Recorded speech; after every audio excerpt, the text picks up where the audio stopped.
You are indeed. Welcome back. The 3-2-1 has been done. You've.com'd us wherever you are in the world, and we're delighted to have you across the welcome mat back here in Newry. Our Scottish friends would always say, once you've gone away, haste ye back. And that's the message we send out to you from Newry to Manhattan to Sydney to Brisbane, all across the world.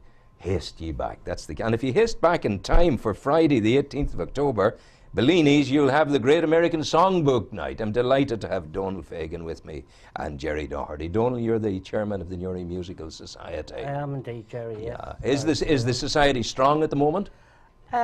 Well, we would need a lot of male members. Wow. You know. And what do you want them to do?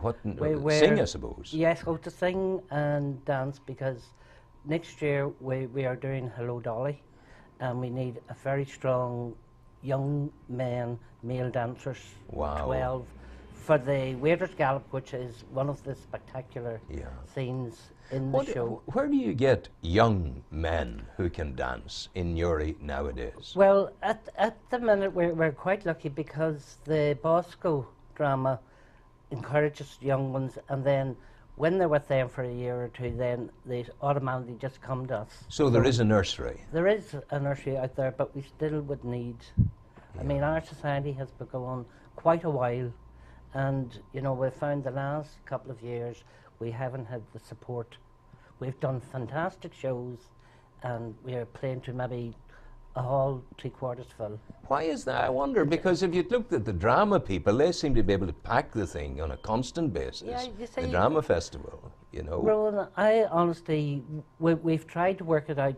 I mean, pick shows that we think our Newry audience would know, and they're just not coming out to support it. It's enough, maybe, you know, I don't know, but it's maybe a case of the people are glued to this goddamn television, soap culture and all of that nonsense. That's happening. But when you go to do a show, when the people in the musical society go on stage, I sense that you're opening the box of past memorabilia, and all the joy and all the musicality comes out of the box and onto the stage, and it's beautiful. People are missing an awful lot. Exactly, Rowan. And I mean, I think another part of it is, you know, people from the outside don't really know what it costs to put on a show, and we are a totally amateur society.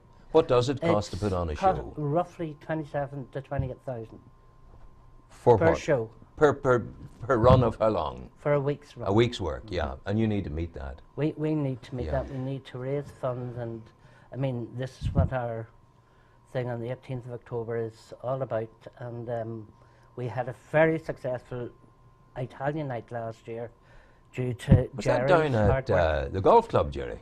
Yes, we took part of the Italian night down to the golf club. It was lovely.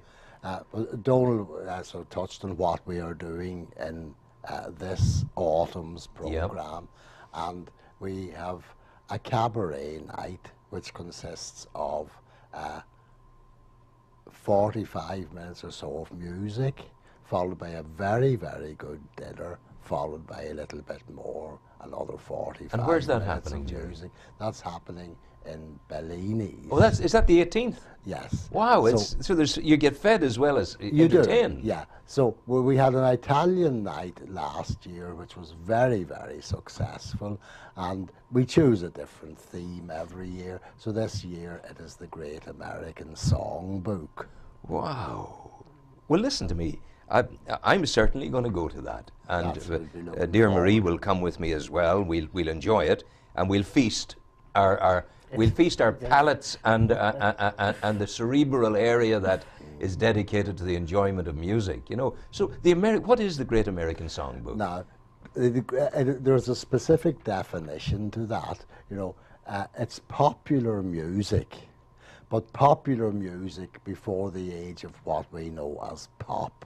So the definitions of the Great American Songbook would be those great songs written and performed in America from about the 1890s, beginning of the century, up to about the mid-50s, Yeah. when you got the era of rock and roll. Brought on by Bill Haley Yes. and the Comets. And the Comets and all of those, and Jerry Lee Lewis and all Yeah. that. Now, some people would say that they should be included in the Great American Songbook, but No, these they're- are no. these are specific songs written in a particular type of style, with a particular type of structure, and a certain type of witty, romantic lyricism. Yeah. Are you going? Witty romantic lyricism is taking me back almost to Stephen Foster. Yes, well, you could actually include Stephen Foster as maybe the first of the great American songwriters. But there have been two, and he's very much in the European tradition.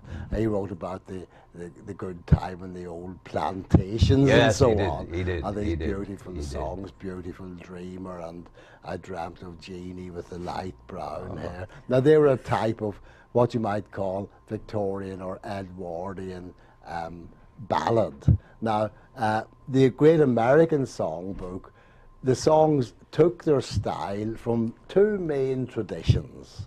One was the Jewish tradition Yes. of the Jewish people who, those people who escaped the pogroms Yes. in Europe in the 1890s, 1900s, and set themselves up as entertainers, especially in the Lower East Side of New York.